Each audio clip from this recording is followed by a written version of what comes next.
Hello guys, welcome to my channel उत्कृष्ट educator. आज मैं आपके सामने काइनेमेटिक्स का सेकंड पार्ट लेके आया हूँ। पार्ट 1 में हमने काइनेमेटिक्स के 15 क्वेश्चंस किए थे और उनका कॉन्सेप्ट भी समझा था। अब नेक्स्ट पार्ट में, पार्ट 2 में हम नेक्स्ट 15 क्वेश्चंस करेंगे जो कि एयरफोर्स एक्स ग्रुप एग्जामिनेशन के पॉइंट ऑफ व्यू से बहुत ज़्यादा इंपॉर्टेंट है। ये सुपर 30 सीरीज़ है, इसमें हम फिज़िक्स के हर टॉपिक के 30 मोस्ट इंपॉर्टेंट क्वेश्चंस देखेंगे। तो काइनेमेटिक्स का जो अगर आपने फर्स्ट पार्ट नहीं देखा है तो डिस्क्रिप्शन में जाके उस वीडियो को ज़रूर देखिएगा, और जितने भी वीडियो मैंने एयरफोर्स एक्स ग्रुप के बनाए हैं उनका मैंने लिंक डिस्क्रिप्शन में दे दिया है, वहाँ पर जाके आप वीडियोस को देखिएगा। अब हम स्टार्ट करते हैं काइनेमेटिक्स का सेकेंड पार्ट। तो ये 16 क्वेश्चन आपकी स्क्रीन में है। A cricketer can throw a ball to a maximum distance of 100 metre. How much high above the ground can the cricketer throw the same ball. एक cricketer एक गेंद को अधिकतम 100 मीटर की दूरी तक फेंक सकता है। तो ध्यान रखिए, क्रिकेटर ने गेंद को अधिकतम 100 मीटर की दूरी तक फेंका है, तो ये इसकी अधिकतम परास है, यानी मैक्सिमम रेंज है। रेंज का फॉर्मूला आप जानते ही हैं, प्रोजेक्टाइल मोशन आपने पढ़ा ही है, you square sine 2 theta upon में जी होता है। और अगर मैक्सिमम रेंज होती है तो मैक्सिमम रेंज किस डिग्री के एंगल पर होती है? 45 डिग्री के एंगल पर होती है, जिससे आर मैक्सिमम का फॉर्मूला हो जाता है यू स्क्वायर अपॉन में जी। तो आर मैक्सिमम आपको कितनी दे रखी है? 100 मीटर। क्रिकेटर उसी गेंद को कितनी ज़मीन से ऊपर उठा सकता है? तो यहाँ पर एक्चुअली मैक्सिमम हाइट जो एच मैक्सिमम होता है वो नहीं पूछी है, ये पूछा है कि जब वो आर मैक्सिमम में फेंकेगा, अधिकतम परास में गेंद को फेंकेगा, तो वो गेंद ज़मीन से कितनी ऊंचाई तक वो उठा सकता है।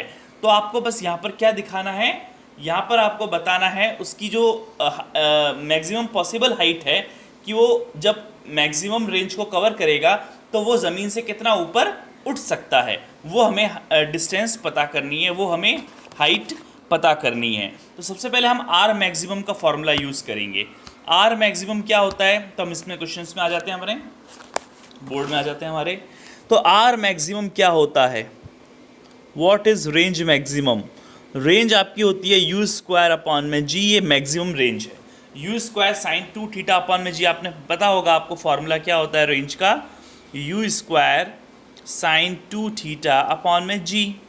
और अगर मैक्सिमम रेंज होती है तो थीटा कितना होता है? 45 डिग्री होता है। तो ये 90 बन जाता है, और 90 बनने के कारण ये 1 हो जाता है पूरा पूरा, और फॉर्मूला आ जाता है यू स्क्वायर अपॉन में जी। तो आर मैक्सिमम का ये फॉर्मूला होता है। अब आपको क्या दे रखा है? आपको दे रखा है कि आर मैक्सिमम की वैल्यू 100 है, तो यू स्क्वायर अपॉन में जी की वैल्यू कितनी दे रखी है आपको? 100 दे रखी है यहाँ पर, ठीक है। यू स्क्वायर अपॉन में जी कितना? 100 दे रखा है। इसको मैं फर्स्ट इक्वेशन कह देता हूँ। अब आपको कहना है कि भाई जब वो मैक्सिमम रेंज को कवर करेगी बॉल, तो वो ज़मीन से कितनी ऊपर उठ सकती है, ठीक है। ज़मीन से कितनी ऊपर, कितनी ऊंचाई पर वो उठ सकती है जब वो मैक्सिमम रेंज को कवर करेगी, ये क्वेश्चन कह रहा है। देख लीजिए, a cricketer can throw a ball to a maximum distance of 100 metre. How much high above the ground can the cricketer throw the same ball. उसी बॉल को वो कितनी ऊंचाई पर उछाल सकता है, ठीक है। तो ये आपको बताना है। एक क्रिकेटर गेंद को अधिकतम 100 मीटर की दूरी तक फेंक सकता है, ये उसकी मैक्सिमम रेंज है। तो वो उसे कितना ऊंचाई तक उठा सकता है वो आपको बताना है, मैक्सिमम पॉसिबल हाइट आपको बतानी है। तो यहाँ पर आपको बताने के लिए हम क्या करेंगे कि भाई थर्ड इक्वेशन ऑफ मोशन लगा लो, v square minus u square equals to 2gh, ठीक है। 2gh यहाँ पर यूज़ करेंगे हाइट के लिए, ठीक है, 2gh। अब देखिए क्या होता है, जब बॉल को हम थ्रो करेंगे, ठीक है, तो ग्रेविटेशनल एक्सेलरेशन कहाँ पर लगेगा? जब अपन ऊपर उठाते हैं तो ग्रेविटेशनल एक्सेलरेशन तो नीचे लगता है, तो नीचे लगने के कारण जी क्या हो जाएगा? माइनस का हो जाएगा। तो जी माइनस का होने के कारण यहाँ 2gh किसका हो जाएगा? माइनस का हो जाएगा, नेगेटिव हो जाएगा। और हम ये भी जानते हैं कि जब भी वो मैक्सिमम पॉसिबल हाइट पर जाएगा तो उसकी जो फाइनल वेलोसिटी है वो ज़ीरो हो जाएगी। तो zero minus u square equals to minus of 2gh। तो माइनस से माइनस कट गया, h इक्वल्स टू आ गया यू स्क्वायर अपॉन में 2g, यू स्क्वायर अपॉन में 2g, ठीक है। तो यू स्क्वायर अपॉन में 2g है, और यू स्क्वायर बाई जी की वैल्यू 100 है, तो h इक्वल्स टू कितना हो जाएगा? यू स्क्वायर बाई जी की जगह 100 रख दो, तो 1/2 मल्टीप्लाई बाई 100 कितना हो गया? h equals to 50। तो मैक्सिमम रेंज को कवर करते समय जो बॉल उठेगी कितनी ऊंचाई पर उठेगी? 50 मीटर की ऊंचाई पर वो बॉल उठेगी। तो ये ध्यान रखना। एच मैक्सिमम का फॉर्मूला क्यों नहीं यूज़ किया? क्योंकि यहाँ पर मैक्सिमम हाइट प्रोजेक्टाइल की मैक्सिमम हाइट नहीं पूछी थी, प्रोजेक्टाइल की मैक्सिमम हाइट तो अलग होता है। एच मैक्सिमम जो होती है वो होती है you square sine square theta upon में 2g, ये होती है, ठीक है। अब आप जान सकते हैं कि भाई जब भी प्रोजेक्टाइल की रेंज मैक्सिमम होती है तो एंगल 45 डिग्री का रहता है, जो कि एच मैक्सिमम के केस में पॉसिबल नहीं है। तो इस कंडीशन पे हम एच मैक्सिमम का फॉर्मूला यूज़ नहीं करेंगे, हम डायरेक्ट थर्ड इक्वेशन लगाएंगे और थर्ड इक्वेशन से हाइट निकाल लेंगे, मैक्सिमम पॉसिबल हाइट जो कि प्रोजेक्टाइल जो कि बॉल कवर करेगी वो है 50 मीटर, ठीक है। तो हमने क्या किया, आर मैक्सिमम का फॉर्मूला लगाया, यू स्क्वायर बाय जी लगाया। यू स्क्वायर बाय जी की वैल्यू आपको क्वेश्चन में ही दे रखी है 100 मीटर। फिर हमने थर्ड इक्वेशन ऑफ मोशन का यूज़ किया, v square minus u square equals to 2gh। G negative होगा क्योंकि आपको पता है बॉल ऊपर की तरफ है, ग्रेविटेशनल एक्सेलरेशन, बॉल हाइट पर जा रही है, उस पर ग्रेविटेशनल एक्सेलरेशन कहाँ लग रहा है, नीचे की तरफ लग रहा है, तो इस कंडीशन पे नेगेटिव होगा। और आपको पता है एक और चीज़ है इसके बीच में कि जब भी बॉल हाइट एक मैक्सिमम हाइट को कवर करती है तो जी क्या हो जाता है, नेगेटिव हो जाता है। तो इस कंडीशन पे क्योंकि वहाँ पर डी एक्सेलरेशन होता है तो v square minus u square equals to minus 2gh, v वहाँ पर जीरो हो जाएगा मैक्सिमम हाइट पे, और यहाँ माइनस से माइनस कट गया, h equals to u square by 2g हमने लगा दिया फॉर्मूला, और इस कंडीशन पे हमारा आंसर आ गया। ओके, तो ये चीज़ हमने एच की वैल्यू कितनी निकाली हमने, 1/2 इंटू 100 यानी कि 50 मीटर। ओके, तो ये आपका क्वेश्चन कंप्लीट हो गया। ओके, होप आपको क्वेश्चन समझ में आया होगा। अब नेक्स्ट क्वेश्चन पे आते जाते हैं हमारे, तो कौन सा ऑप्शन करेक्ट हो जाएगा, 50 मीटर, यानी ए ऑप्शन आपका करेक्ट हो जाएगा। ओके, नेक्स्ट क्वेश्चन हमारा देखते हैं। नेक्स्ट है 17 question, a stone tied to the end of a string 80 centimetre long is whirled in a horizontal circle with constant speed. If the stone makes 14 revolutions in 25 seconds, what is the magnitude and direction of acceleration of the stone? एक पत्थर को 80 centimetre लंबी रस्सी के एक सिरे से बांधकर क्षैतिज तल एक्चुअली ये क्षैतिज तल पर एक नियत चाल से वृत्ताकार पथ में घुमाया जा रहा है। यदि पत्थर 25 सेकंड में 14 घूर्णन करता है तो पत्थर पर लग रहे त्वरण की दिशा व परिमाण क्या होंगे। तो दिशा तो पता ही है कि जब भी अपन किसी भी पत्थर को घुमाते हैं तो उस पर सेंट्रीपिटल एक्सेलरेशन वर्क करता है जो कि टुवर्ड्स द सेंटर होता है। तो इसका एक आंसर तो हो जाएगा कि भाई त्वरण की दिशा जो होगी वो टुवर्ड्स द सेंटर होगी। अब आपको इसका परिमाण ज्ञात करना है, तो कैसे परिमाण ज्ञात करेंगे, आपको पता है कि आपको क्या दे रखे हैं, रेवोल्यूशंस दे रखे हैं इसने, इसकी रेडियस सबसे पहले रेडियस दे रखी है, ठीक है। जब भी पत्थर को घुमाया जा रहा है तो पत्थर यहाँ से टाइड है और पत्थर की रेडियस है 80 सेंटीमीटर, मतलब कितनी, 0.8 मीटर। ये हमारा यहाँ पत्थर बंधा हुआ है, पत्थर पे यहाँ पर एक्सेलरेशन लगेगा जो कि सेंट्रीपिटल एक्सेलरेशन है AC, जिसकी वैल्यू कितनी होती है, सेंट्रीपिटल एक्सेलरेशन जो होता है वो होता है वी स्क्वायर अपॉन में आर होता है, आपको पता होगा, ठीक है। AC इक्वल्स टू क्या होता है, वी स्क्वायर अपॉन में आर होता है, ठीक है।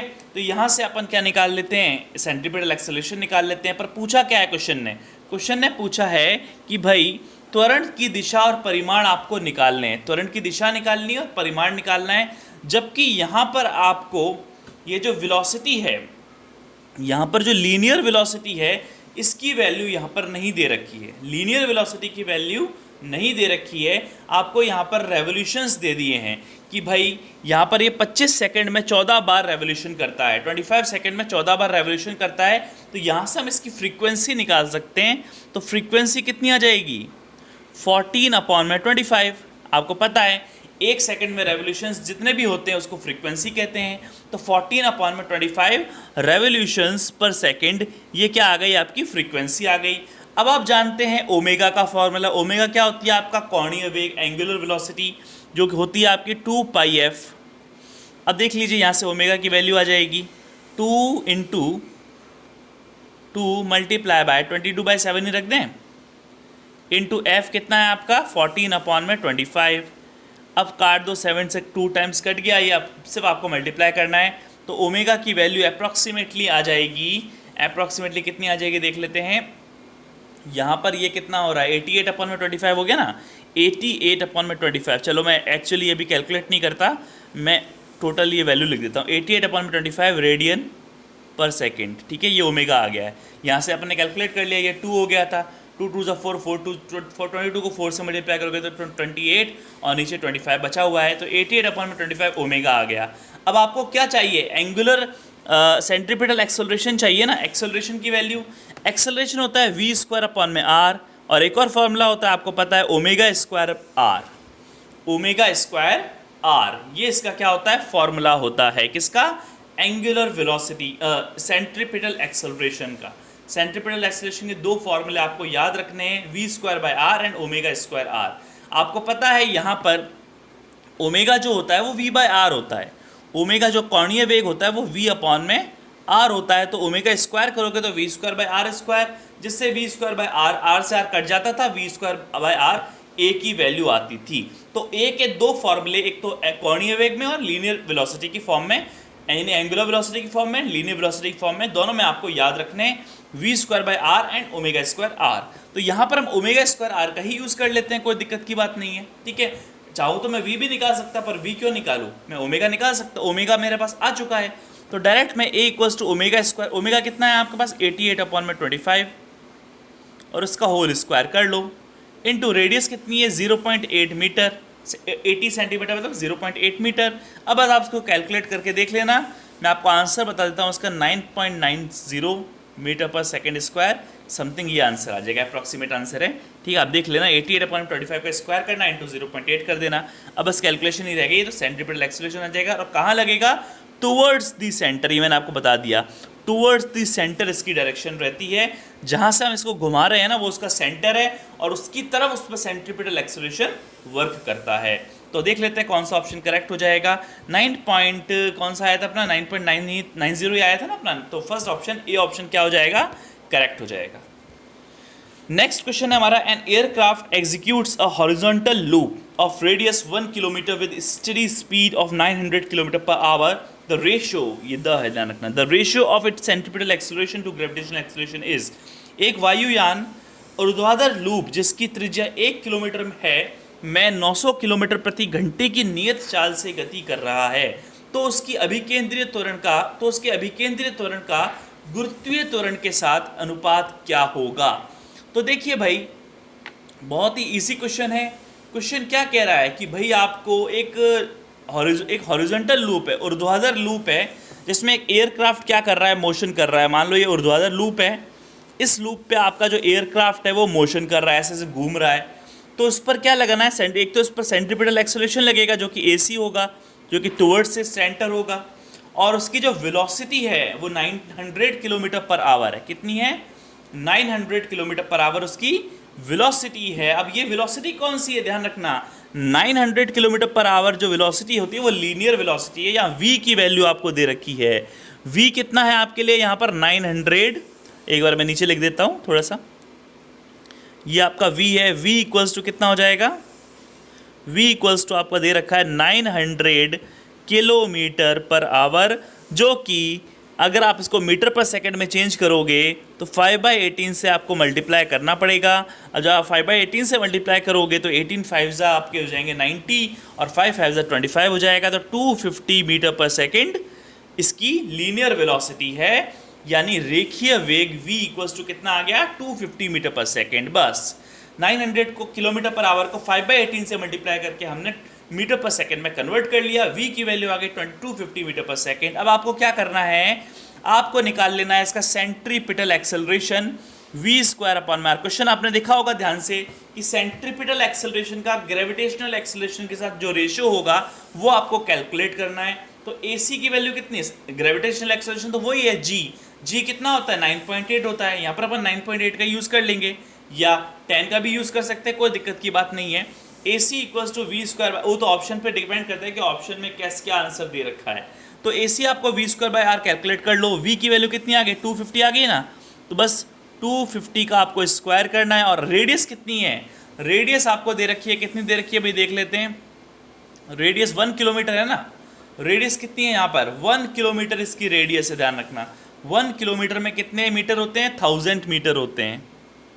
अब बस आप इसको कैलकुलेट कर लो, कितना आ जाएगा 62.5 metre per second square. This is the centripetal acceleration, AC की वैल्यू आ गई। अब आपको G की वैल्यू कितनी है, 9.8 मीटर पर सेकेंड स्क्वायर। दोनों का रेशो करना है, तो ए सी बाई जी कर दो जल्दी से। ए सी अपॉन में जी करना है आपको, यानी 62.5 को 9.8 से आपको डिवाइड करना है। पॉइंट से पॉइंट को उड़ा दो, पॉइंट से पॉइंट उड़ गया। 625 में 98 का आपको डिवाइड कर लोगे तो कितना आ जाएगा, 6.38 समथिंग इसका आंसर आ जाएगा। तो ए सी अपॉन में जी, यानी सेंट्रीपिटल एक्सेलरेशन और ग्रेविटेशनल एक्सेलरेशन का रेशो कितना आ गया, 6.38 आ गया। यानी कौन सा ऑप्शन करेक्ट हो जाएगा, B option is the correct answer. Okay, तो 18 क्वेश्चन भी कंप्लीट हुआ। 19th क्वेश्चन आपका वेक्टर से रिलेटेड है।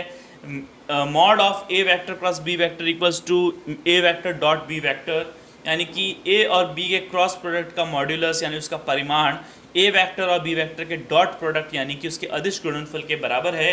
तो angle between A vector and B vector आपको बताना है। बहुत इजी क्वेश्चन है, आपको बस वेक्टर का जो बेसिक है वो आना चाहिए। तो आपको पता है कि भाई जब भी ए वेक्टर क्रॉस बी वेक्टर का मॉड आपको ए वेक्टर डॉट बी वेक्टर के बराबर होता है तो उस टाइम 45 डिग्री का एंगल होता है। पर आपको मैं सॉल्व करके भी बता देता हूँ। तो ए वेक्टर क्रॉस बी वेक्टर को खोलेंगे तो ए बी साइन थीटा आएगा। आपको पता है क्रॉस प्रोडक्ट जो होता है ना, क्रॉस प्रोडक्ट को हम खोलते हैं तो उसके साथ साइन थीटा आता है। ए वेक्टर डॉट बी वेक्टर खोलोगे तो ए बी कॉस थीटा आएगा, ये इसका परिमाण होगा। अब देखिए ये भी परिमाण ही दे रखा है, एक्चुअली मॉड्यूल्स लगा रखा है ना, मॉड्यूल्स नहीं लगा रहा था, बाकी ये परिमाण ही मानेंगे अपन। ए वेक्टर डॉट बी वेक्टर खोलेंगे तो ए बी कॉस थीटा ही आएगा। ए वेक्टर प्लस बी वेक्टर खोलोगे तो ए बी साइन थीटा और उसका परिमाण भी ए बी साइन थीटा ही होगा। उसी तरह ए वेक्टर डॉट बी वेक्टर का ए वेक्टर डॉट बी वेक्टर को खोलोगे तो ए बी कॉस थीटा आएगा। तो ए बी से ए बी क्या हो गया, कैंसिल आउट हो गया। साइन थीटा और कॉस थीटा बराबर होते हैं। साइन थीटा और कॉस थीटा किस एंगल पर बराबर होते हैं, थीटा 45 डिग्री। आपको पता है साइन थीटा और कॉस थीटा की वैल्यू किन एंगल पर बराबर होती है, 45 डिग्री पर बराबर होती है। तो आपका ऑप्शन कौन सा करेक्ट हो गया, 45 डिग्री आपका आंसर आ गया। पर इसने क्या पूछा है, ऑप्शन थोड़े से गड़बड़ दे रखे हैं एक्चुअली। कोई दिक्कत की बात नहीं है, आप ध्यान रखिए, मैं यहाँ करेक्शन कर दूंगा, कोई दिक्कत की बात नहीं है, ज़्यादा प्रॉब्लम नहीं है। तो यहाँ पर एक्चुअली ऑप्शन गलत दे रखे थे, तो हमें पता है कि एंगल 45 डिग्री पर आएगा। तो 45 डिग्री क्या हो जाएगा, करेक्ट आंसर हो जाएगा। कोई दिक्कत की बात नहीं, हमने सॉल्यूशन करके देख लिया है। तो इसका आंसर क्या होगा, 45 डिग्री। और हम जानते हैं 45 डिग्री एंगल पर ए वेक्टर क्रॉस बी वेक्टर जो होता है वो ए वेक्टर डॉट बी वेक्टर के बराबर होता है। तो कोई दिक्कत की बात नहीं है। नेक्स्ट क्वेश्चन पे आते हैं। हाँ, तो नेक्स्ट क्वेश्चन आपकी स्क्रीन में है 20th question. For what angle between P vector and Q vector the value of modulus of P vector plus Q vector is maximum. किस एंगल पर P vector plus Q vector का जो modulus होगा वो maximum होगा, वो आपको निकालना है। तो इसके सॉल्यूशन पे आते हैं। सबसे पहले इसका मॉड खोल लेते हैं अपन। पी वेक्टर क्रॉस आपको पता है दो वेक्टर के जो सम होता है वो रिजल्टेंट होता है। दो वेक्टर का जो सम होता है उसका रिजल्टेंट होता है। और resultant P vector plus Q vector का जो मॉड है वो रिजल्टेंट आर के बराबर होगा। और आर की वैल्यू क्या होती है आपको पता है, अंडर रूट में P square plus Q square plus 2pq cos theta. ये मैंने आपको लेक्चर 1 में भी बताया था, पैरेललोग्राम रूल है, समांतर चतुर्भुज नियम है। उससे हम पी वेक्टर और क्यू वेक्टर का जो रिजल्टेंट है उसका फॉर्मूला कैलकुलेट करते हैं। और उसकी डायरेक्शन भी मैंने आपको निकालनी बताई थी। थीटा क्या होता है, पी वेक्टर और क्यू वेक्टर के बीच का एंगल होता है, दो वेक्टर्स के बीच का एंगल होता है थीटा। तो ये कह रहा है कि किस एंगल पर आर की वैल्यू मैक्सिमम होगी। तो आपको पता है कॉस थीटा की जो मैक्सिमम वैल्यू होती है वो 1 होती है। तो 1 कब एंगल पर होता है, 0 डिग्री पर होता है। थीटा 0 डिग्री होगा तभी कॉस थीटा मैक्सिमम होगा। और जब कॉस थीटा मैक्सिमम होगा तो आर भी क्या हो जाएगा, मैक्सिमम हो जाएगा। तो कॉस थीटा की जब थीटा इक्वल्स टू 0 डिग्री होगा ना, आपका थीटा इक्वल्स टू 0 डिग्री होगा तो आर मैक्सिमम होगा। आर मैक्सिमम कितना होगा, अंडर रूट में P square plus Q square plus P Q 2pq sorry plus 2pq जो कि p प्लस क्यू का होल स्क्वायर बन जाएगा। तो आर मैक्सिमम आपका हो जाएगा p प्लस क्यू का होल स्क्वायर। और रूट हट जाता है तो आर मैक्सिमम की वैल्यू कितनी आती है, p प्लस क्यू आती है। ये this is the maximum value of resultant R, यानी कि P vector plus Q vector का जो मॉड होता है, जो मॉड्यूलस होता है वो रिजल्टेंट होता है। ओके, तो आर मैक्सिमम क्या होगा, पी प्लस क्यू होगा। और वो किस एंगल पर आया, थीटा इक्वल्स टू 0 डिग्री पर आया। तो कौन सा ऑप्शन करेक्ट हो जाएगा आपका, बी ऑप्शन आपका करेक्ट हो जाएगा इस कंडीशन पे। ओके, बहुत ईजी क्वेश्चन। देखिए ऐसे क्वेश्चन को करने के लिए बस वेक्टर का थोड़ा बहुत बेसिक आपको पता होना चाहिए। अगर किसी स्टूडेंट का वेक्टर का बेसिक क्लियर नहीं है तो मुझे कमेंट सेक्शन पे बताओ, मैं इसके एक अलग से वीडियो बनाऊंगा वेक्टर्स पे ओनली। ओके, तो अभी हम नेक्स्ट क्वेश्चन पे आते हैं। नेक्स्ट क्वेश्चन भी आपका प्रोजेक्टाइल पर आ चुका है। The velocity at the maximum height of a projectile is half its initial velocity of projection u, find its range on the horizontal plane. ये कह रहा है कि एक प्रक्षेपी की उसकी अधिकतम ऊंचाई में उसका वेग प्रारंभिक वेग u का आधा है, ऊर्ध्वाधर तल में प्रक्षेपी, प्रक्षेप है एक्चुअली यहाँ पर ही गलत हो गया प्रिंट, प्रक्षेपी नहीं प्रक्षेप्य की परास होगी। तो आपको रेंज निकालनी है, कहाँ निकालनी है कि भाई जब अधिकतम ऊंचाई जब पहुंचता है ना, प्रोजेक्टाइल को हम फेंकते हैं तो वो अधिकतम ऊंचाई पे जब पहुंचेगा ना, एच मैक्सिमम पे पहुंचेगा, तब उसकी जो वेलोसिटी है वहाँ पर जो वेलोसिटी है वो उसकी इनिशियल वेलोसिटी u की आधी हो जाएगी। तो आपको उसकी रेंज कैलकुलेट करनी है। तो इस कंडीशन पे सबसे पहले तो हम कंडीशन को फुलफिल करते हैं। जो उसकी ऊपर, आपको पता है जब प्रोजेक्टाइल को ऊपर फेंका जाता है यहाँ पर, तो यहाँ पर उसकी जो वेलोसिटी होती है वो उसकी कौन सी वेलोसिटी होती है, ओनली हॉरिजॉन्टल वेलोसिटी होती है, ux होती है, uv, uy यहाँ पर ज़ीरो हो जाती है। आपको पता है मैक्सिमम हाइट पर uy यानी वर्टिकल वेलोसिटी ज़ीरो हो जाती है, तो ओनली ux वहाँ पर रहती है। और ux क्या होती है, ux आपकी होती है u cos थीटा, जो कि मैक्सिमम हाइट पर उसकी वेलोसिटी होती है। तो ये कह रहा है क्वेश्चन कि मैक्सिमम हाइट पर वेलोसिटी उसकी इनिशियल वेलोसिटी u की आधी है। आपको पता है जब प्रोजेक्टाइल को फेंका जाता है तो उसकी वेलोसिटी u होती है, और मैक्सिमम हाइट पर पहुंचता है तो उसकी वेलोसिटी हो जाती है u cos थीटा। तो इस कंडीशन पे कंडीशन फुलफिल करते हैं कि मैक्सिमम हाइट पर जो उसकी वेलोसिटी है वो उसकी इनिशियल वेलोसिटी u की क्या है, आधी है। तो ये पहली आपकी कंडीशन आ गई, यानी कि फर्स्ट इक्वेशन आ गई। यहाँ से हम u को u से काट देंगे और cos थीटा आपके पास किसके बराबर हो जाएगा, 1/2 के बराबर। देख रहे हो ना, हम u से u को काट दिया, u cos theta equals to u/2, u से u उड़ गया, cos थीटा आपका आधा आ गया। cos थीटा आधा कब होता है, 60 डिग्री एंगल पर होता है ना, π/3 पे होता है, 60 डिग्री एंगल पर होता है। तो थीटा की वैल्यू 60 डिग्री आ गई। अब रेंज निकालना कोई रॉकेट साइंस नहीं रहा, आपको रेंज निकालनी है। तो r इक्वल्स टू हमें क्या लगाना है, u² sin 2 थीटा अपॉन में g। This is the formula for calculating range. किसी भी रेंज को निकालना होता है तो u² sin 2 theta by g निकालते हैं अपन। तो u की वैल्यू कितनी है, u को u ही रखो क्योंकि दे नहीं रखी। sin 2 थीटा, थीटा आपका 60 डिग्री है तो 2 थीटा करोगे तो 120 डिग्री हो जाएगा। g की वैल्यू कितनी लें, g की वैल्यू g ले लेते हैं क्योंकि आंसर भी g की फॉर्म में ही दे रखा है।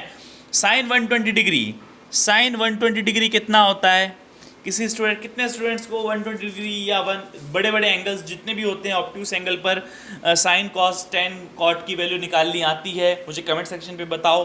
किसी को नहीं आती तो इसका भी मैं एक बेसिक मैथमेटिक्स का एक अलग से लेक्चर बता दूंगा आपको। वैसे सभी मैथ्स के स्टूडेंट हैं क्योंकि एक्स ग्रुप की तैयारी कर रहे हो सब, तो सभी मैथ्स के स्टूडेंट्स को ऑब्ट्यूस एंगल पर साइन कॉस टेन की वैल्यू निकालना आता ही होगा। फिर भी यहाँ देख लो, साइन को हम क्या लिख देंगे, 90 + 30 लिख देंगे, साइन 90 + 30 डिग्री, जो कि कौन सा हो जाएगा, साइन 90 + 30 डिग्री कौन सा हो जाएगा आपका, कॉस 30 डिग्री।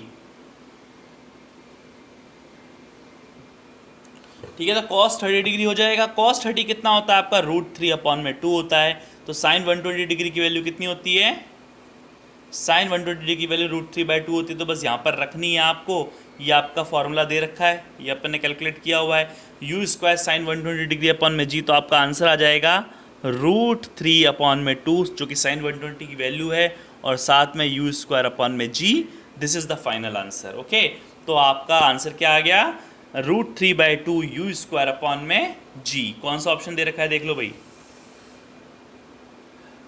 ये देखो √3/2 u² अपॉन √3 u² अपॉन में 2g, मतलब कि आपका कौन सा ऑप्शन हो गया, √3 u² अपॉन में 2g। ऐसा कोई ऑप्शन नहीं है ये ना, ये वाला ऑप्शन ये एक्चुअली यहाँ पर फिर से मिसप्रिंट हो गया है। एक्चुअली √3/2 u² अपॉन में g लिखना था, जो कि सी ऑप्शन यहाँ पर मिल रहा है, मैच कर रहा है। एक्चुअली यहाँ 2 बार 2 दे दिया ना, तो उससे कन्फ्यूजन हो रहा है एक्चुअली। तो यहाँ पर सी ऑप्शन आपका करेक्ट होगा। एक्चुअली यहाँ पर √3/2 u² अपॉन में g होगा, ना कि 2g होगा, क्योंकि हमारा जो आंसर है वो क्या है देख लीजिए, √3/2 u² अपॉन में g। तो इसको हम क्या बोलेंगे, √3 u² अपॉन में 2g तो आप देख लेना भाई, थोड़ा सा छोटा सा एक मिस्टेक हो गई है, तो सी ऑप्शन ही आपका सही होगा, √3/2 यू स्क्वायर अपॉन में g, this is the correct answer. Okay okay, तो अब नेक्स्ट क्वेश्चन पे आते हैं अपन। होप कि आपको समझ में आया होगा क्वेश्चन। नेक्स्ट क्वेश्चन है, cyclist moving with a velocity of 7.5 metre per second approaches a U turn of radius 80 metre, he applies brakes to slow down his speed at a rate of 0.5 metre per second square, calculate the acceleration of the cyclist on that turn. एक cycle चालक 7.5 metre प्रति second की नियत वेग से चलता हुआ 80 metre के एक यू टर्न में मुड़ता है। इस मोड़ पर चालक का त्वरण होगा। तो इस मोड़ पर चालक का क्या निकालना है, आपको त्वरण निकालना है। क्या क्या दे रखा है, सबसे पहले ये देख लेते हैं। इनिशियल वेलोसिटी आपको दे रखी है, जो वेलोसिटी से चल रहा है वो 7.5 मीटर पर सेकेंड है। वो अप्रोच करता है एक यू टर्न को, जहाँ पर रेडियस आपको 80 मीटर की दे रखी है, और आपको जब वो ब्रेक लगाता है तो उस पर जो मंदन होता है, जो डी एक्सेलरेशन होता है, जो नेगेटिव एक्सेलरेशन होता है, जो रिटार्डेशन होता है, वो 0.5 मीटर पर सेकेंड स्क्वायर का आपको यहाँ पर दे रखा है। एक्चुअली क्या होता है, यहाँ पर जब भी वो ब्रेक लगाएगा तो जो उसकी स्पीड होगी, जो उसकी डायरेक्शन होगी, जिस डायरेक्शन पे वो चल रहा है उसके अपोजिट डायरेक्शन पे एक्सेलरेशन लगेगा। तो ये कौन सा एक्सेलरेशन है, सबसे पहले हम इसकी एक कंडीशन बना लेते हैं। जब चालक एक यू टर्न पे आएगा, ये मान लेते हैं यू टर्न है, इसकी रेडियस आपको दे रखी है, कितनी दे रखी है, 80 मीटर की आपको दे रखी है, 80 मीटर की रेडियस दे रखी है। अब चालक क्या कर रहा है, ब्रेक लगा रहा है, तो चालक की स्पीड तो यहाँ पर है, दिस इज द वेलोसिटी, जो कि कितनी दे रखी है, 7.5 मीटर पर सेकेंड। अब जब वो ब्रेक लगाएगा यहाँ पर, तो क्या करेगा, उसके अपोजिट डायरेक्शन पे एक एक्सेलरेशन लगेगा, जो कि टेंजेंशियल एक्सेलरेशन कहलाता है। वो आपको वैल्यू दे रखी है कितनी, 0.5 मीटर पर सेकेंड स्क्वायर। ये है टेंजेंशियल एक्सेलरेशन। ठीक है, आपको पता है दो तरह के एक्सेलरेशन होते हैं, एक रेडियल एक्सेलरेशन जो कि कहाँ लगता है, रेडियस की डायरेक्शन पे, जो कि आपका सेंट्रीपिटल एक्सेलरेशन ही आप जिसे कहते हो, और ये होता है आपका टेंजेंशियल एक्सेलरेशन। तो इस कंडीशन पे हम ये देख सकते हैं, यहाँ टेंजेंशियल एक्सेलरेशन आपको दे रखा है, और यहाँ पर आपको रेडियल एक्सेलरेशन मतलब कि ए सी की वैल्यू, ए आर मतलब आपका सेंट्रीपिटल एक्सेलरेशन ही होगा, ए आर जो होता है आपका वो ए सी के बराबर ही होता है, जो कि होता है आपका वी स्क्वायर अपॉन में आर। तो पहले हम ए सी निकाल लेते हैं, सेंट्रीपिटल एक्सेलरेशन निकाल लेते हैं। तो वी स्क्वायर यानी 7.5 इंटू 7.5, वी की वैल्यू दे रखी ना 7.5, तो वी का स्क्वायर कर दिया, 7.5 को 7.5 से मल्टीप्लाई कर दिया, रेडियस है 80। अब इसको आप कैलकुलेट कर लोगे तो ए सी की वैल्यू तो मैं बता देता हूँ आपको कितनी आ रही है, 0.7 मीटर पर सेकेंड स्क्वायर के करीब आ जाएगी, आप कैलकुलेट करके देख लेना। ओके, तो ये हमने ऐसे किया, ए सी की वैल्यू आ गई, और ए टी की वैल्यू आपको दे रखी है, जो टेंडेंशियल एक्सेलरेशन है, कितनी दे रखी है आपको, 0.5, कितनी दे रखी है, 0.5 मीटर पर सेकेंड स्क्वायर। तो आपको कह रहा है कि इस पर कितना एक्सेलरेशन लगा, मतलब आपको नेट एक्सेलरेशन निकालना है। तो नेट एक्सेलरेशन कितना होता है, चालक पर कितना त्वरण लगता है। तो यहाँ पर आपको क्या कह रहा है कि यहाँ पर आपको नेट एक्सेलरेशन पूछा गया है, परिणामी त्वरण पूछा गया है। तो नेट एक्सेलरेशन आपको पता है ए सी का स्क्वायर प्लस ए टी का स्क्वायर होता है। आपको पता है कि जब यहाँ पर आपका ये रेडियल एक्सेलरेशन होता है इस डायरेक्शन पे, और ये आपका टेंजेंशियल होता है, तो जो रिजल्टेंट बनता है, रिजल्टेंट क्या होता है आपका, इन दोनों का स्क्वायर हो जाता है, मतलब a t square plus a c square हो जाता है। This is the resultant acceleration a. Okay, तो अब हम इन दोनों की वैल्यू हमें पता है, ए सी की वैल्यू कितनी आई है, कितनी आई देख लो भाई, ऊपर देख लो कितनी आई है, 0.7 है क्या, 0.7 है। तो 0.7 का स्क्वायर प्लस रेडियल की वैल्यू आपको दे रखी है 0.5 का स्क्वायर। अब इसको आपको कैलकुलेट करना है, तो कैलकुलेट कर लोगे तो ये समथिंग कितना आ जाएगा भाई, आपका आ जाएगा 0.74 के करीब। जब दोनों को जोड़ोगे ना, और √0.74 की वैल्यू आप कैलकुलेट कर लेना भाई, √74 अपॉन में 100 तो किसका होता है, 10 का होता है, तो √74 निकाल लेना और उसमें 10 का डिवाइड कर लेना। तो ये अप्रॉक्सीमेटली किसके आसपास आ रहा है, 8 के आसपास आ जाएगा, देख लेना भाई।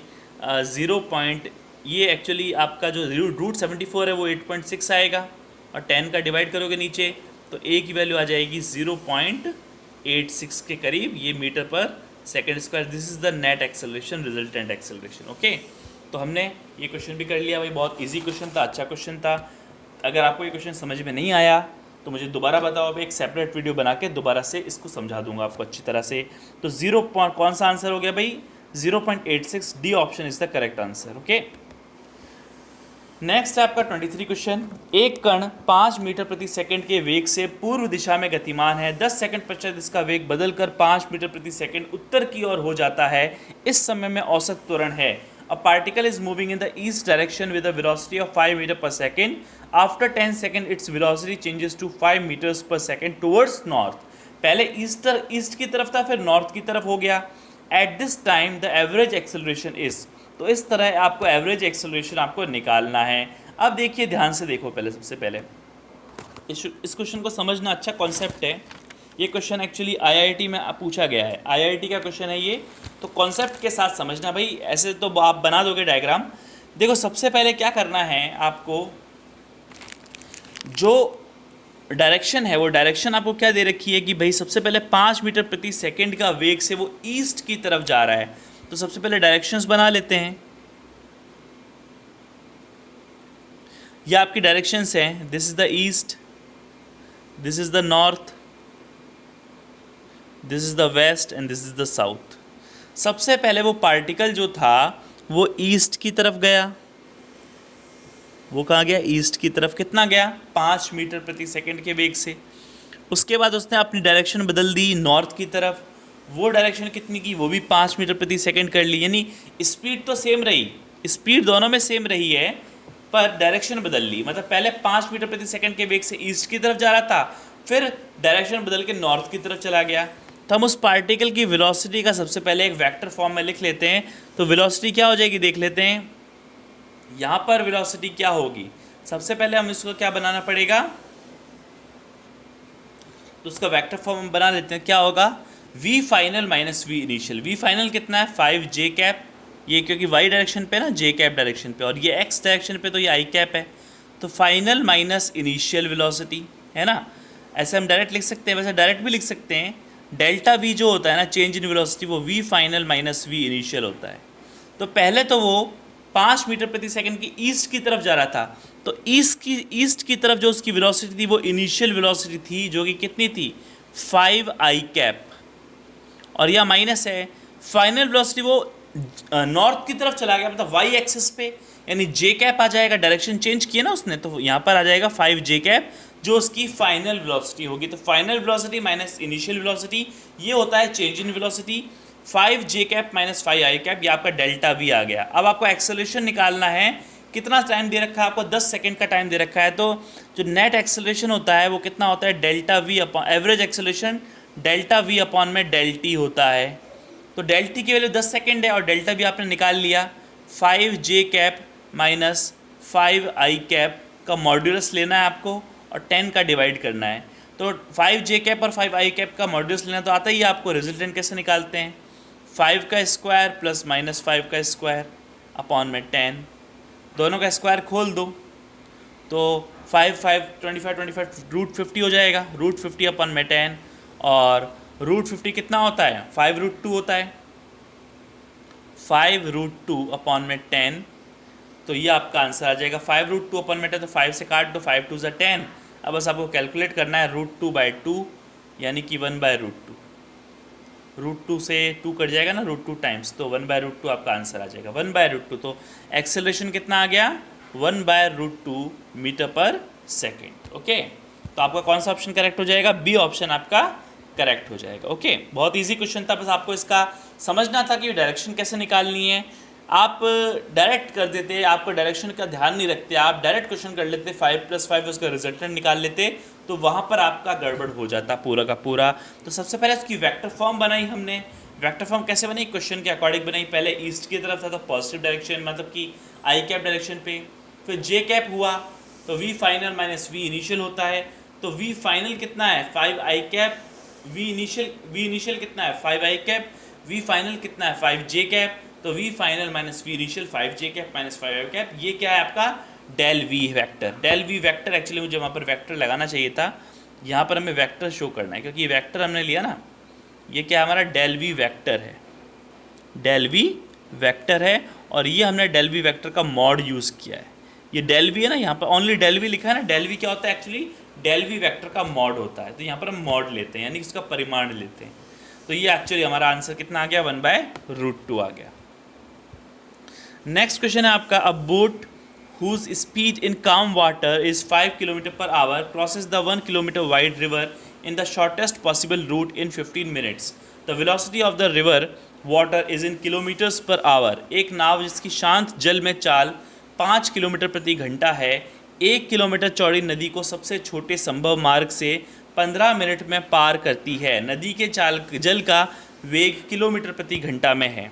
तो सबसे पहले आपको क्या करना है, देखिए रिवर के क्वेश्चन से, ये रिवर के क्वेश्चन में क्या क्या होता है आपको पता होता है कि जब भी रिवर के क्वेश्चन आते हैं हमारे पास, जैसे ये रिवर है, ये रिवर की स्ट्रीम है, ये वी आर है, this is the stream of river, velocity v r से चल रही है। अब आपको मान लो एक चालक है, मान लो एक स्विमर है या कोई बोट है, वो यहाँ से ऐसे जा रही है, एकदम सीधी सीधी जा रही है, ठीक है, उसकी वेलोसिटी कितनी है बोट की, वी बी है, और यहाँ से जब वो ऐसे सीधी जाएगी तो उसका रिजल्टेंट मतलब कि उसकी जो पोजीशन होगी वो थोड़ी इधर यहाँ ही आएगी ना, वो यहाँ पर, क्योंकि स्ट्रीम यहाँ पर हम ऐसे कह सकते हैं कि भाई चलो अभी रिजल्टेंट की बात कर लेते हैं अपन, तो वी बी है और ये इसकी वेलोसिटी वी आर है। वैसे तो अपन अभी रिजल्टेंट की बात कर रहे हैं, अभी पोजीशन नहीं बता रहे। रिजल्टेंट क्या होगा वेलोसिटी का, वेलोसिटी का जो रिजल्टेंट होगा वो आपका वी बी आर होगा, v b r vector. Okay, ये वी बी है और ये वी आर है, ऐसे समझ लो, ये वी बी है और ये वी आर। इसको मैं थोड़ा यहाँ समझा देता हूँ आपको।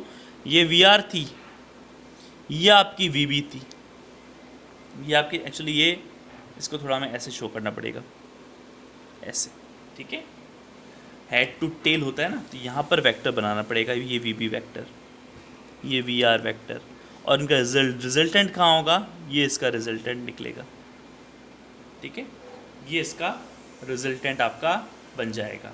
तो ये इसका रिजल्टेंट बना। अब जो रिजल्टेंट आपका बना है वो कितना बना है, v b r vector. Okay, ये वी बी आर वैक्टर बनता है। तो यहाँ पर आपको एक सिंपल सी चीज़ जान रखनी है, अगर रिवर की जो चौड़ाई है, रिवर की चौड़ाई को अगर मैं h मानूँ तो time to cross the river वो हो जाएगा h अपॉन में वी बी, h अपॉन में वी बी, ठीक है।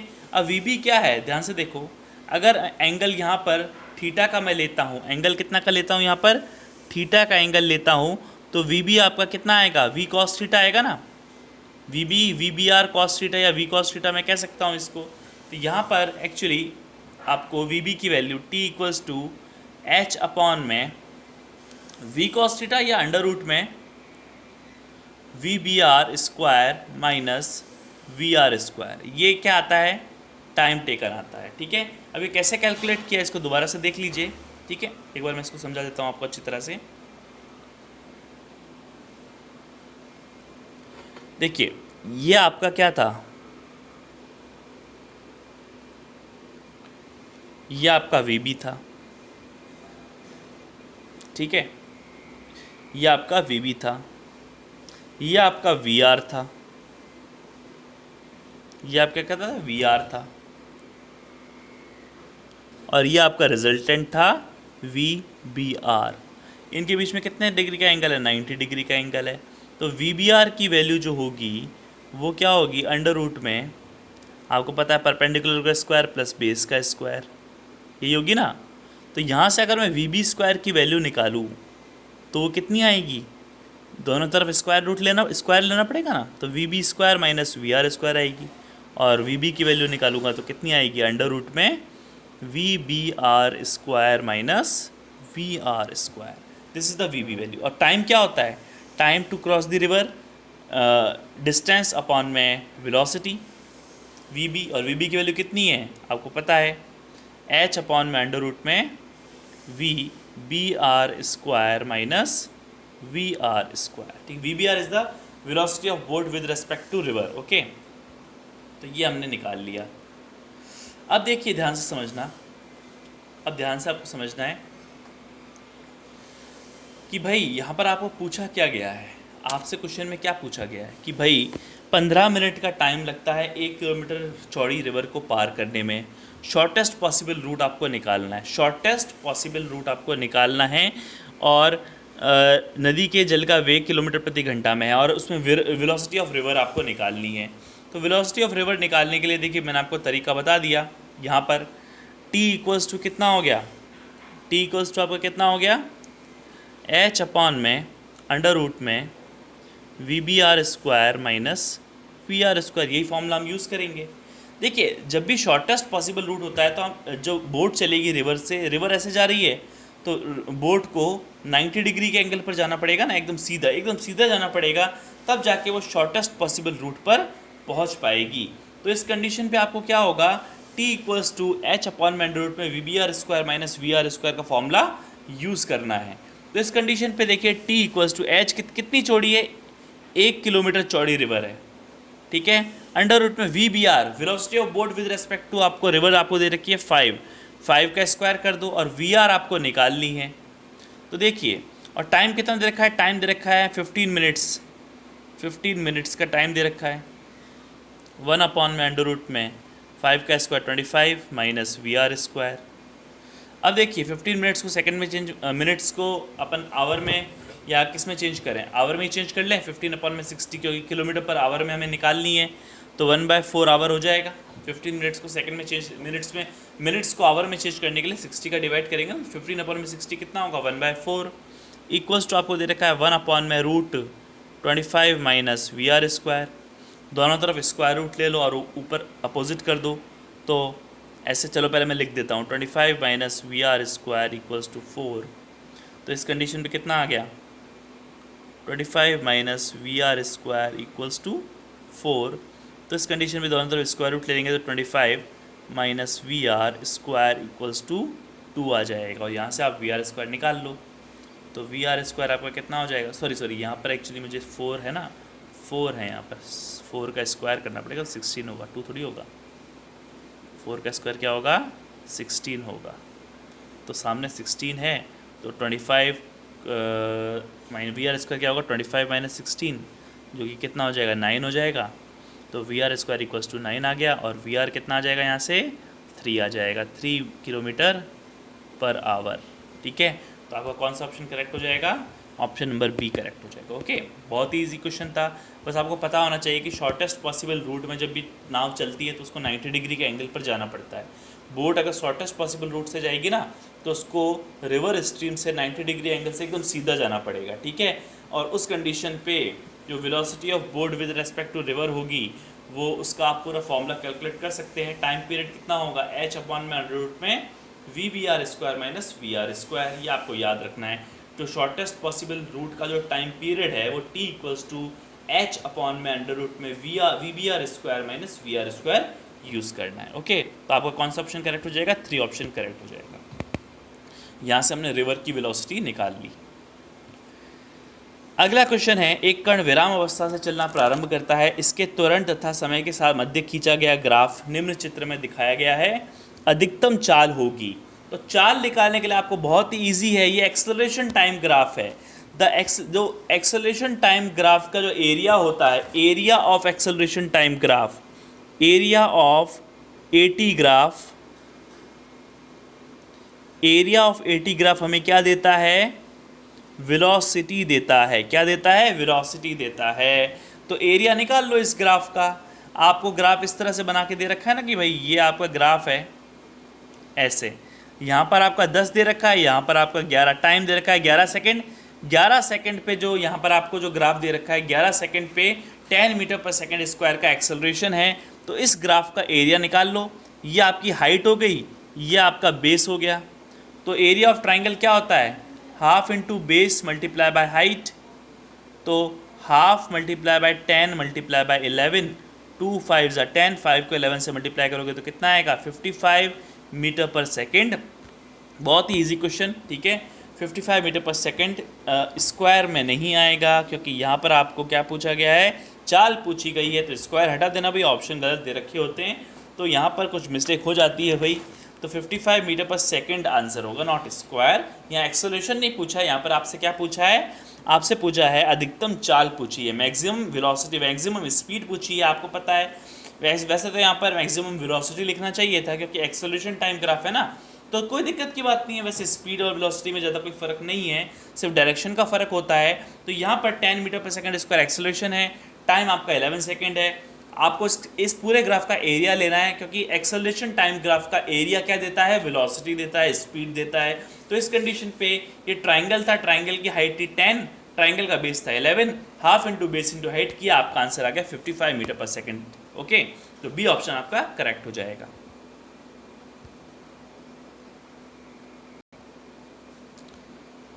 ओके, तो 26 क्वेश्चन आपका होमवर्क का क्वेश्चन है। ठीक है, आज मैं थोड़ा सा लेक्चर यहाँ पर रोकूंगा, जो 4 क्वेश्चन बचे वो नेक्स्ट लेक्चर में कराऊंगा नए टॉपिक के साथ, क्योंकि लेक्चर बड़ा हो रहा है काफ़ी।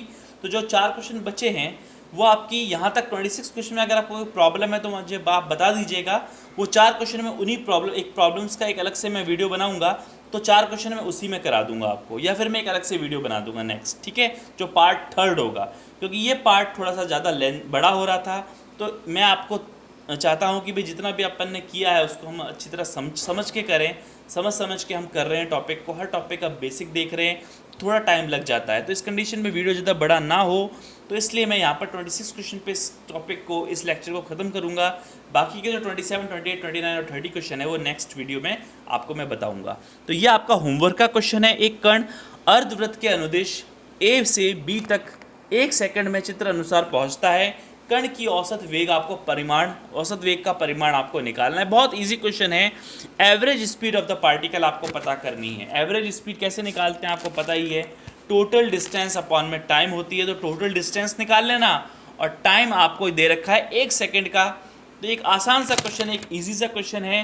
यहाँ पर आपको टोटल डिस्टेंस कितनी है, ए बी, ए से बी में जा रहा है ना ये पार्टिकल, डिस्टेंस पूछी गई है आपसे। तो यहाँ पर टोटल डिस्टेंस औसत वेग का है, सॉरी एवरेज स्पीड नहीं है, एक्चुअली इंग्लिश में यहाँ गलत लिखा है। अगर स्पीड पूछता तो टोटल डिस्टेंस अपॉन में टाइम। टोटल डिस्टेंस क्या होती है, देखो पूरी डिस्टेंस ये आपको परिधि पे चल रहा है। परिधि कितनी है इसकी, आपको पता है 2πr होती है पूरी सर्किल की सर्कमफ्रेंस, तो सेमी सर्किल कितनी होगी πr, तो πr इसकी डिस्टेंस से अपॉन में टाइम करते। पर एक्चुअली यह हिंदी में लिखा है, इसका औसत वेग निकालना है, तो वेग ही कैलकुलेट करोगे। यहाँ पर एवरेज वेलोसिटी आपको निकालिए, ना कि एवरेज स्पीड। तो एवरेज वेलोसिटी क्या होती है, टोटल डिस्प्लेसमेंट अपॉन में टाइम। तो डिस्प्लेसमेंट कितना है, डिस्प्लेसमेंट आपको नजर आ ही रहा है, डिस्प्लेसमेंट आपका यहीं पर ही हो गया। अभी यहीं समझा देता हूँ आपको, 1 मिनट। यस, डिस्प्लेसमेंट क्या है, पार्टिकल यहाँ से ऐसे जा रहा है ना, तो डिस्प्लेसमेंट यही होगा, जो कि क्या होगा, डायमीटर होगा। तो डिस्प्लेसमेंट अपॉन में टाइम, डिस्प्लेसमेंट कितना है, ए बी, डिस्प्लेसमेंट कितना है आपका, ए बी अपॉन में time, this is the average speed. तो ए बी कितना है, 1 मीटर रेडियस है, ये भी 1 है, ये भी 1 है, तो 1 + 1 2 हो गया, 2 अपॉन में 1 हो गया, तो 2 मीटर पर सेकंड। बहुत ईजी क्वेश्चन था, ज़्यादा हार्ड नहीं था। तो 2 मीटर पर सेकंड, यानी बी ऑप्शन क्या हो जाएगा, करेक्ट हो जाएगा। तो ये तो अपन ने यही कर दिया है, कोई दिक्कत की बात नहीं है। नेक्स्ट क्वेश्चन, चलो 27 क्वेश्चन आपके लिए देते हैं, बड़ा खतरनाक क्वेश्चन।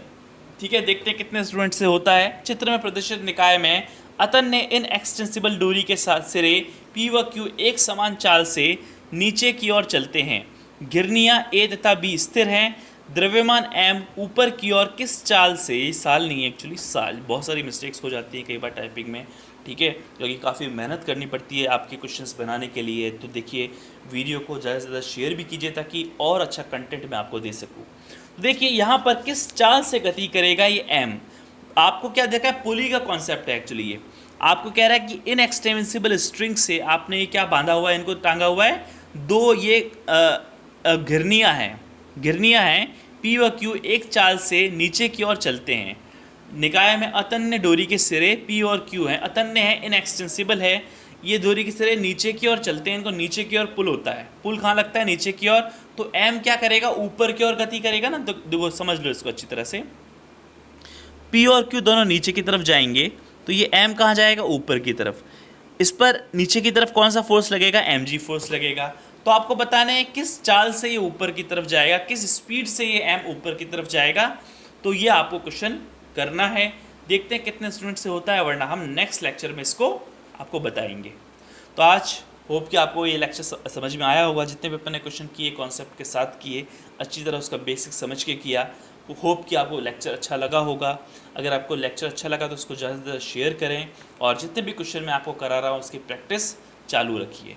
और मुझे कमेंट सेक्शन में ज़रूर बताएं कि कौन कौन से आपको क्वेश्चंस में प्रॉब्लम आई है और कौन सा टॉपिक आपको समझ में नहीं आया है। उसका मैं एक सेपरेट वीडियो बना के आपको समझा दूंगा। Thanks for watching, have a nice day.